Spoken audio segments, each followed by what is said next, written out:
Sega.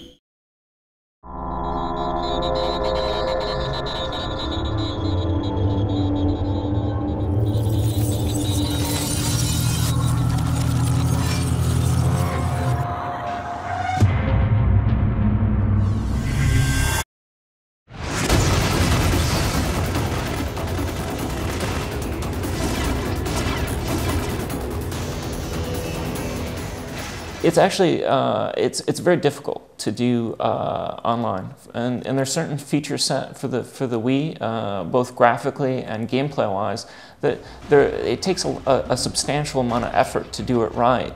That's not to say it can't be done. We're not, the world's greatest geniuses. There's a lot of other good developers out there that could do some of these techniques. It just takes a lot of work to do it. I think over the life cycle of the Wii, we've seen certain publishers, and certainly it's a great reason why we went with Sega, the support of the Wii by Sega, obviously by the scope of their entire lineup, is impressive. And everybody at Sega had the same level of passion we did, and I think that's why this relationship works so well. That's a great point. I mean, Sega really, they did, they put their full effort behind this, and they believed in it just like we believed in it. They gave as much passion to the product as we have, and most publishers haven't done that. They've seen the Wii as a Me Too kind of a device, and for ports or poor quality things, and then it becomes a cyclical argument of, consumers complaining that there's no good games to play. Well, when no publishers are willing to put or developers willing to put the effort into making high quality titles for it. Thankfully, we found Sega. And they, from Simon on down, share that same level of passion. And I think that's why it works. The PD team's been great to work with.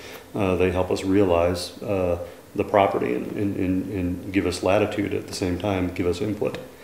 So it's been absolutely fantastic. But I think other publishers, there's a lot of Me Too stuff out there. There's a lot of, it's always the Wii skew. There's a lot of crap, really. Yeah. And it's, as consumers, again, it goes back to consumers are savvy. We're also consumers.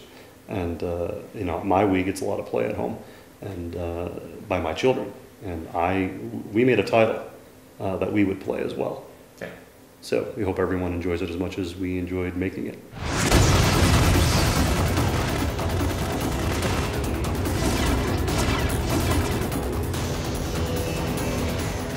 I think that there's a key message there of, like, if you take advantage of the system's strengths, you can do wonderful things.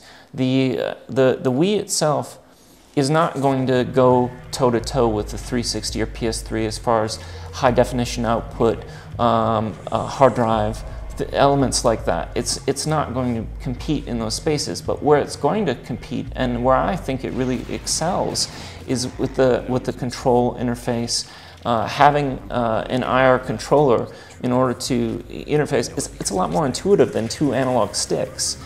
We've been playing the Conduit for 20 months, and it's been, it's hard to go back and play other first-person shooters on 360 or PS3. They just don't feel very intuitive anymore. This feels a lot more comfortable than this, or even with a mouse. I actually find even a mouse and a keyboard, although you have a great deal of accuracy, it's not as intuitive. And we were also able to take advantage of a lot of new types of gameplay through Wii-specific weapons that we wouldn't have been able to do with a 360 or PS3.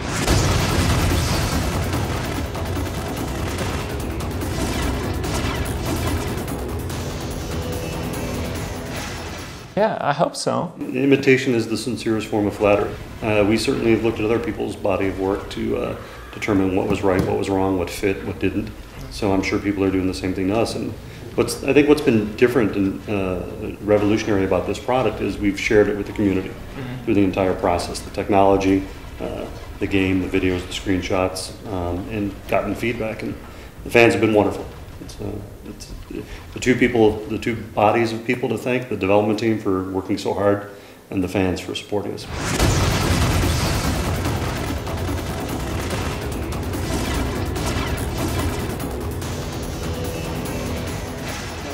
I like to find the high point and lob grenades on two people fighting.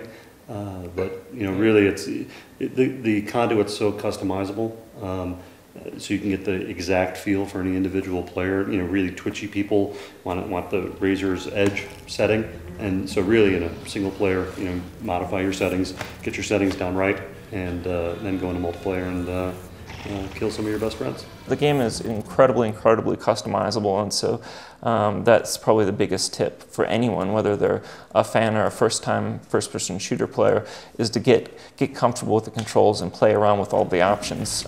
We give a great deal of customization with turning speed, bounding box, your camera look angle, cursor sensitivity. We have totally remappable controls, so you can map it to whatever configuration you're comfortable with. We even allow the player to drag and drop their HUD elements exactly where they want it.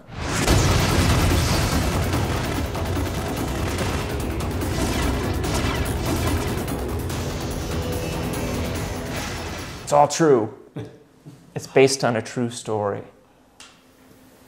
Oh, don't be looking at me for some answers. I always let the cat out of the bag, so I try to trust Eric to message. I would say, one of the things that's not very clear from a lot of the media that's come out is the fact that we have a very rich and deep storyline. And there are a lot of hidden elements in the game.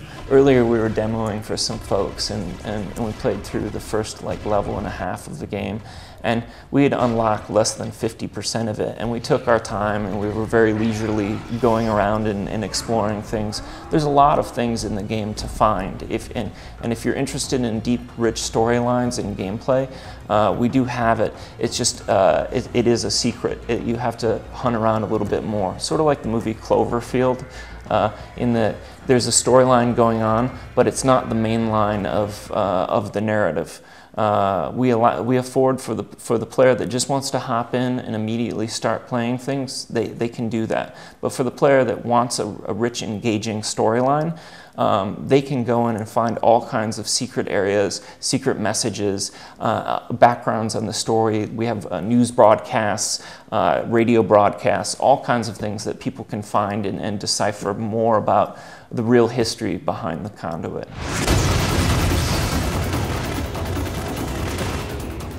What's that? Many of our enemies have very big heads, especially the invader. He's almost all head.